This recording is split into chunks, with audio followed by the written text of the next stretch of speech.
Our sponsor for today's video, Amber, offers a modern extended warranty for your Tesla's battery and more without the burden of long-term contracts or upfront payments. Check out the link in the description below to browse their plan options and get started with a free over-the-air diagnostic check of your electric car. And this video is also brought to you by StarCharge, the largest EV charging manufacturer in the world. They are also a provider of residential and commercial battery storage with microgrid solutions.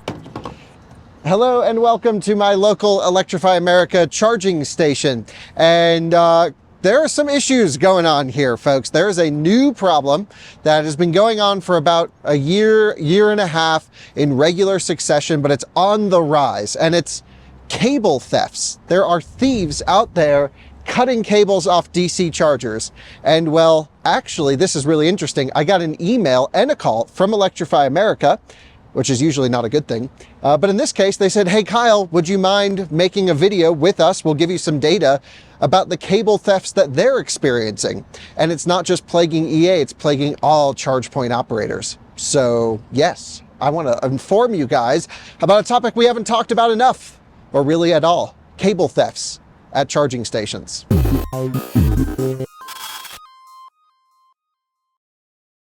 You join me at an Electrify America station where there is an i4 completed at 100%, a Bolt not charging on the other side, and a Solterra charging to 100%. Things are normal here. They've actually replaced our CHAdeMO connection here with the new Gen 4 dispenser. So we have no more CHAdeMO at this site, which is disappointing as a Leaf owner. So are they stealing their own cables, Jordan? Or they stole the CHAdeMO one. They stole the CHAdeMO cable. Anyway, I want to read you this email that Electrify America sent to me. They said, hi, Kyle. Hope you are well. With your following on social media, I'm checking to see if you might help us in stopping the criminal thefts of charging cables that Electrify America, Tesla, EVgo, and other charge point operators are experiencing. Unfortunately, the theft of charging connector cables is on the rise.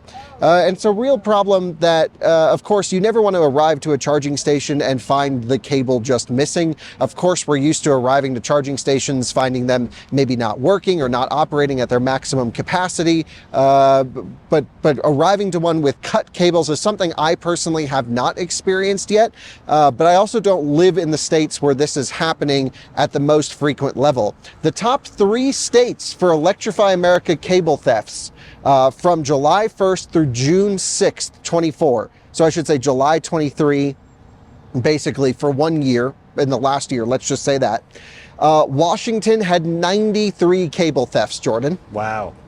Nevada, number 2, 41 cable thefts, and California, 26. Now, it's not just EA that's being hit. I've actually seen Tesla supercharging stations being hit, and I think there was one in Houston where they like cut 20 of them or something, and one of them was with a Tesla charging, and it like sparked up.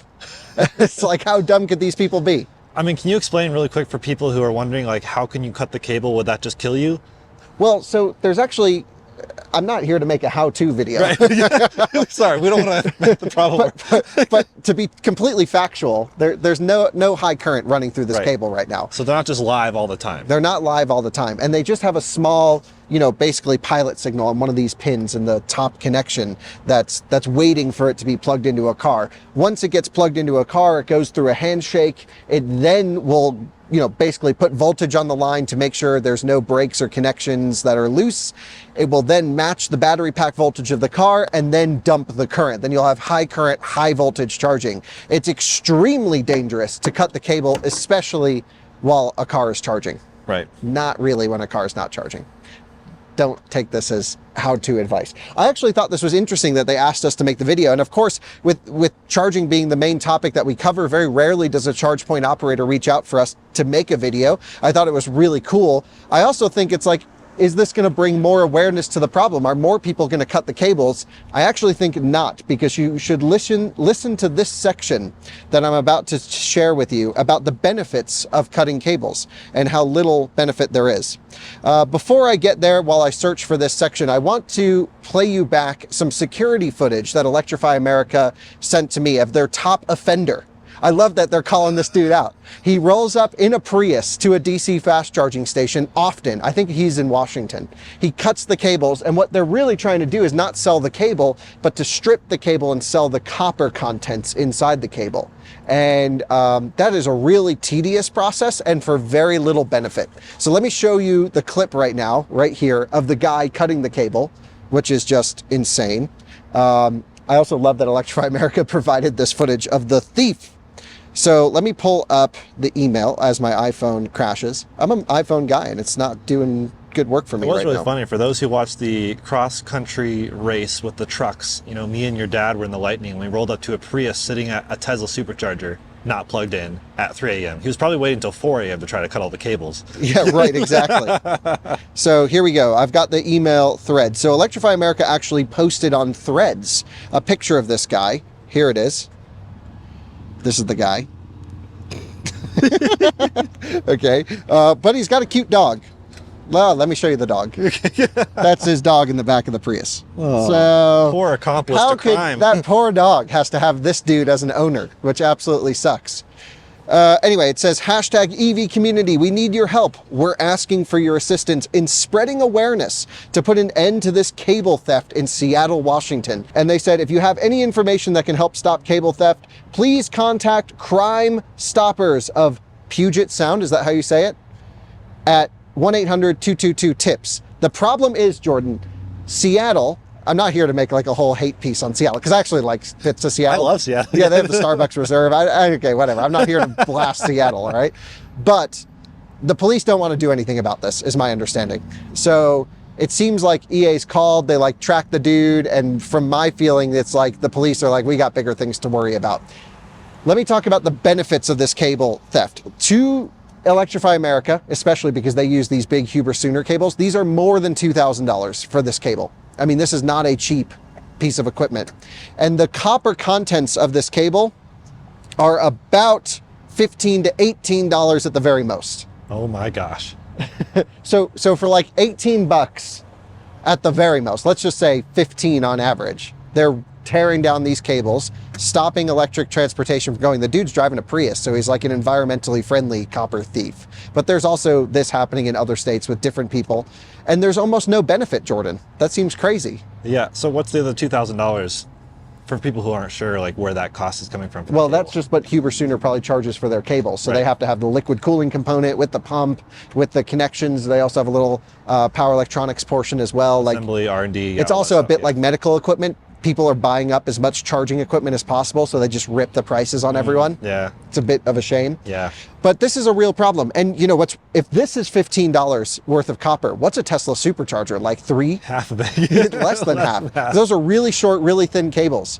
And so I actually think it's cool that Electrify America, on behalf of Tesla, EVgo, themselves, Flow, there was a couple others that they mentioned. They're like, hey, this is like going to hurt EV charging industry in general. So they sent the link to the videos.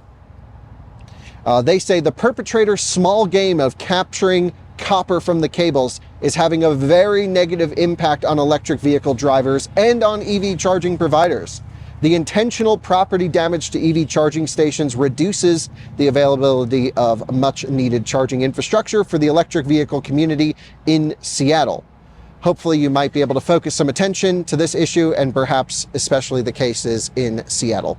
And so that's what we're bringing up to you now. Okay, here's some more problems along with this from the EV driver side. What concerns me? Jordan, if you were to cut this cable right now, the charger would have no idea. Exactly. So it would show as available. People would assume, and it's even worse because it will be available because no one's using it. Right. So it's permanently available on the app. Right. It's just always available. And, you know, there's really ways through security cam footage and maybe some other things that they can do to detect when a cable is cut, but it doesn't trip a fault code, again, because it won't fault unless you activate the cable, which happens when you plug it into a car, which when this is missing, you can't plug it into a car. So do they need more sensors? I mean, is there... That adds cost to the cable, right? But there should be... $2,015. Yeah, so I think there is, there's also some like AI that they could use to say, hey, this charger hasn't been used in a while. They also, of course, monitor social posts. So if someone does a, you know, at Electrify America on Twitter, these cables are gone, they instantly see that and rock and roll. I just think it's really a shame. We've got enough problems with every charge point operator. Tesla's overheating cables left and right. They don't have enough power conversion. I just had one of these derate to 40 kilowatts on me out of the blue, but in general, maybe getting a little bit better, but still only 4 stations with a bolt not charging and Solterra full charging. Now it's really only 2 stations. We need more. Say, all 4 of these are available, like they're working, which is cool. That's great. We don't usually have that story, so. Right. So I would say, okay, in general, maybe EA's gotten a little bit better recently, especially in the last 6 months. I feel like it's gotten better, but more EV users are using the network. We need more stations. EVgo's having some software bugs. I've noticed some issues on the Delta units. Like, charging already is a pain in the ass. And it's already, I think, one of the biggest barriers to electric vehicle adoption. And we don't always show that positive side of the story, or I should say we tell this negative side of the story very often, Jordan, because we're pretty pro-electric, but we want EV charging to work and be prolific and be easy to use and highly functional, and it's just never gotten there. And now we've got a new problem. Now we've got, you're just going to roll up and see cables that for what, $15? Nothing. Right. What, how, I mean, I'm really curious to see what the commenters think about this. I would really discourage the use of cutting cables. Like, please don't. It makes everyone's lives worse, I would say. For no gain, so. Almost no gain. Yeah. I mean, there's 50 other ways you can go steal things and make more money. Not that we should do a how-to on this. That's where I'm also confused, like why they wanted us to make a video, which is like, this is not paid or sponsored. They were just, hey, can you do this? And I'm like, hell yeah, that's an interesting topic. I'm certainly going to be on the lookout. I don't hope to find this ever, but I'll make a video as soon as I do find a station with cut cables. It's not something I've run into up to this point. I think Electrify America has been stocking the Seattle region, the Nevada region with excess cables in a warehouse. To combat these types of situations. It takes cost and time and annoyance into everyone's lives. It does no one any good. It makes charging more expensive. It just is all bad all around. And I really hope the police take this seriously, because as an EV driver, this is critical infrastructure for me to get around, and pretty much anyone else who's driving electric, which is the trajectory into the future, regardless of what anyone says. So I hope the police take this seriously. We certainly are. If you guys notice anything out there of seeing someone cutting cables or finding them, I'm not making any suggestions on what you should or shouldn't do, but definitely, like, you know, try and get all the information you can to report it to the police, I guess, would be my actual recommendation. Don't just pull a Cybertruck and run them over, although that would kind of be funny. Tell the police, tell EA, or whatever the charge point is, because it's, again, not just EA. We're just using EA. Don't take Kyle's advice for fighting crime, which is take matters into your own hands. That's the Wyoming approach. Yeah, of course. But do whatever the official, you know, PG-friendly thing is to do, which is to call the police, who knows if they give a crap or not. Doesn't seem like they do at this point. Yeah. But if you're a cable-cutting thief, don't do it. Repent. Who's gonna? I don't know. I feel like they're just going to be like, this guy on camera sucks. I'm going to go cut more cables. What do you think, Jordan? You can end with some final thoughts on this PSA, which is don't cut cables. And if you do, there's very little benefit. I mean, that's pretty much it. Maybe part of it was people assuming, oh, there must be so much copper in here. And now maybe the cable cutting has slowed down because they realize there's not much of a market. Like, I don't know the data of like when exactly all these happen. No, it's doing this. Oh, interesting.